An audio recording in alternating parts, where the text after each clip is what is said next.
Bismillahirrahmanirrahim. Assalamualaikum warahmatullahi wabarakatuh kepada ibu dan teman-teman.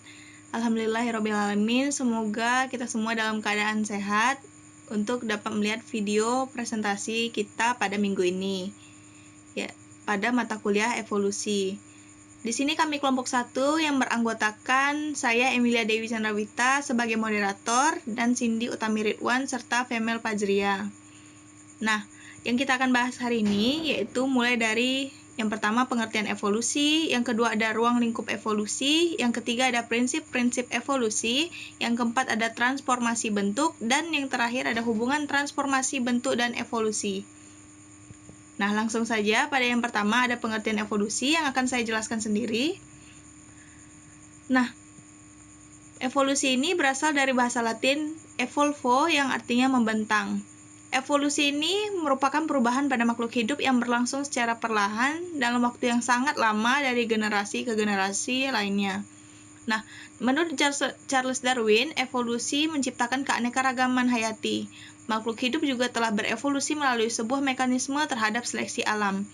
Nah, sedangkan menurut Carolus Linnaeus, merupakan dapat membuat pengaturan untuk menemukan dalam sebuah posisi reguler antara makhluk hidup dengan mencari properti yang sama dan mengelompokkan hal yang serupa. Nah, kemudian apa sih itu ruang lingkup evolusi? Untuk pembahasan selanjutnya, saya serahkan kepada rekan saya Cindy Utami Ridwan. Kepada Cindy Utami Ridwan, saya persilahkan. Baiklah, saya Cindy Utami Ridwan di sini akan melanjutkan materi selanjutnya mengenai ruang lingkup evolusi. Nah, berdasarkan macam evolusi itu sendiri, evolusi yang terjadi pada makhluk hidup itu juga disebut dengan evolusi organik. Simpson membagi evolusi organik ini menjadi 3 kategori. Yang pertama itu ada mikroevolusi, yang kedua ada makroevolusi, dan yang ketiga itu megaevolusi. Nah, yang pertama itu mikroevolusi. Mikroevolusi itu merupakan perubahan yang berhubungan dengan terjadinya ras atau subspesies, seperti varietas unggul pada hewan dan tumbuhan, dan juga terbentuknya ras atau suku bangsa pada manusia. Nah, yang kedua itu ada makroevolusi. Perubahan yang merupakan peristiwa terbentuknya spesies baru atau spesiasi. Dan yang ketiga itu megaevolusi. Megaevolusi merupakan perubahan yang berhubungan dengan terjadinya tingkatan yang lebih tinggi daripada spesies, seperti genus, family, ordo, kelas, dan filum. Nah, selain dibagi berdasarkan macam evolusi, evolusi ini juga dibagi berdasarkan proses terjadinya evolusi. Itu ada 2, yaitu evolusi progresif, yang mana evolusi progresif ini merupakan proses perubahan pada makhluk hidup dari bentuk yang sederhana menuju ke bentuk yang lebih kompleks. Dan yang kedua itu ada evolusi regresif, yang bisa dikatakan kebalikan dari progresif, di mana evolusi regresif ini merupakan perubahan pada makhluk hidup dari bentuk yang kompleks menjadi sederhana. Baiklah, selanjutnya kita masuk kepada materi prinsip evolusi. Nah, di sini ada 5 prinsip evolusi. Yang pertama itu pada suatu saat evolusi terjadi lebih cepat dari yang lainnya. Kemudian bentuk-bentuk baru pun akan muncul dan bentuk yang lama akan punah. Yang kedua itu ada laju kecepatan evolusi tidak berlangsung sama pada tiap-tiap organisme yang berbeda.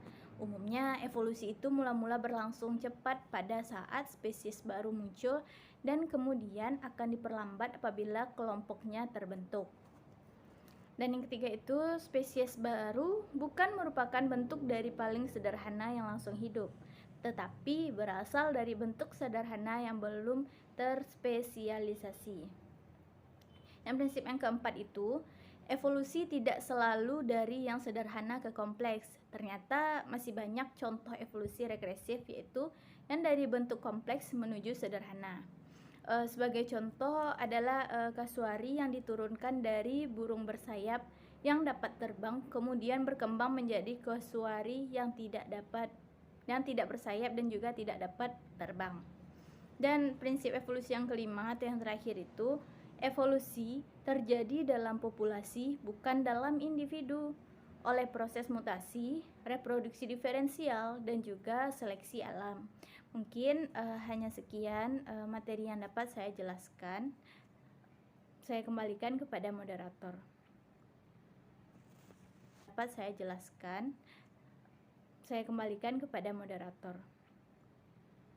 Baiklah, terima kasih kepada Cindy Utami Ridwan. Untuk selanjutnya, yaitu transformasi bentuk yang akan dijelaskan oleh rekan saya Femel Pajria. Kepada Femel, saya persilahkan. Baiklah, saya Femel Pajria akan melanjutkan materi selanjutnya yaitu tentang transformasi bentuk. Transformasi bentuk merupakan perubahan bentuk yang terjadi pada makhluk hidup sebagai fase perkembangan dari makhluk hidup itu sendiri. Transformasi bisa terjadi pada tingkat sel, jaringan organ, sistem organ, dan individu. Contoh transformasi bentuk yang pertama yaitu metamorfosis, merupakan suatu proses perkembangan biologis pada hewan yang melibatkan perubahan penampilan dan atau struktur setelah kelahiran atau penetasan. Contohnya metamorfosis pada kupu-kupu. Yang kedua, pergantian kelamin.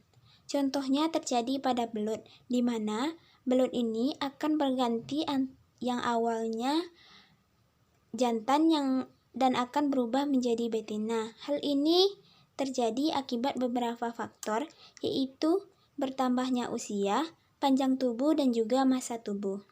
Yang ketiga, pergiliran keturunan atau generasi, merupakan daur hidup yang dialami organisme di mana setiap fase atau tahapannya melibatkan individu dengan kandungan genetik berbeda.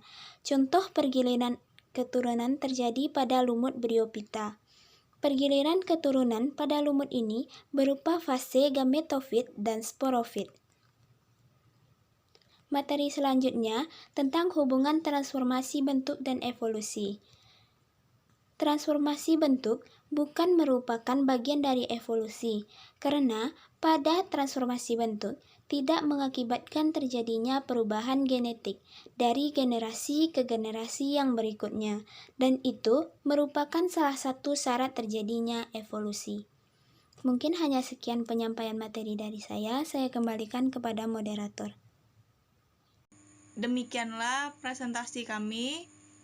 Mohon maaf bila ada kekurangan, kesalahan dalam penulisan maupun pengucapan. Terima kasih. Wassalamualaikum warahmatullahi wabarakatuh.